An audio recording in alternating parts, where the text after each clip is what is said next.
Alright, kia ora e te whānau. So today's learning objective is communicate about location. Here is the key sentence. Kei hea a amo. Where is amo? Alright, and here's my beautiful drawing. And these are the 4 words you need to know for this lesson. Runga, on top. Roto, inside. Raro, underneath. And waho, outside. When I teach my students, I have this way of teaching.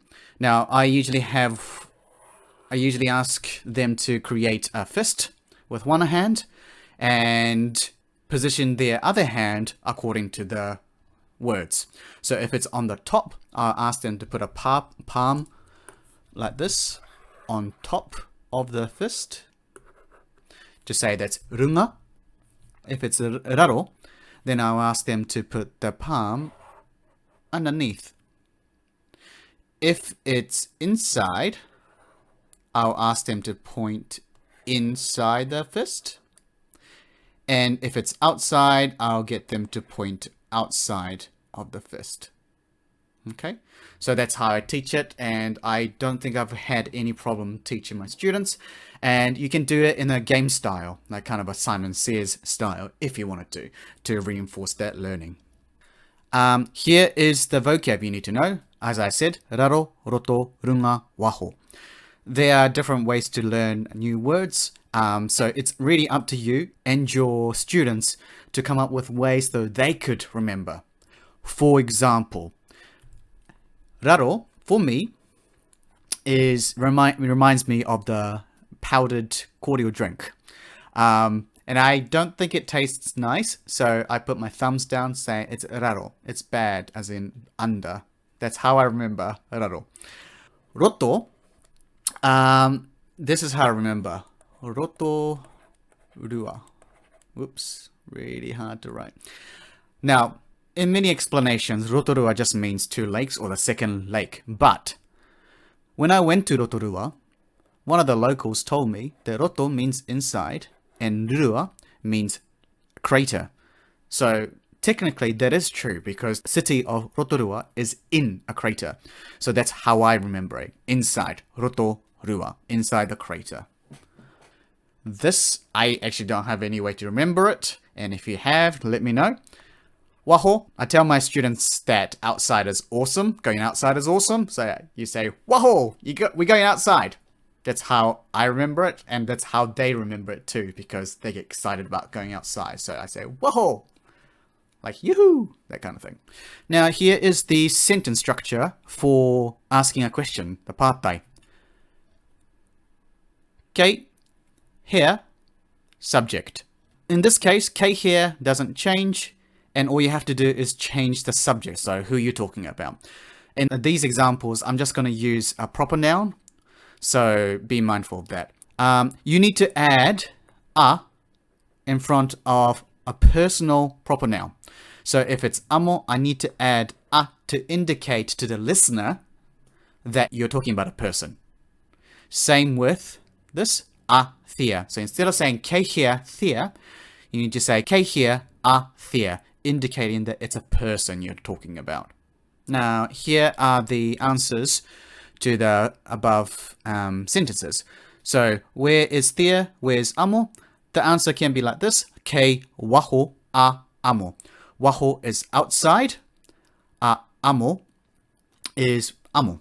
So, what this says is amo is outside. Next one. Kei roto a thea. Roto means inside, so you're saying thea is inside.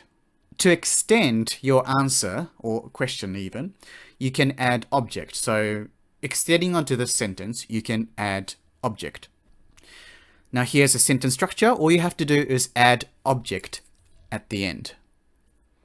So the structure is kei, location, subject, and object. So the first bits are the same. So kei waho a mere. Mere is outside. And if you want to say outside what, you need to add I. Te ruma. I is, there's no really equivalent here because it doesn't mean of. You just need to know that you need to put it there. Te means the, ruma means room. So in the first sentence, you're saying mere is outside the room. Next one. Kei roto a thea I te akomanga. Roto means inside, thea. And remember I, you need to have I as a particle. There's no English equivalent. Te akomanga.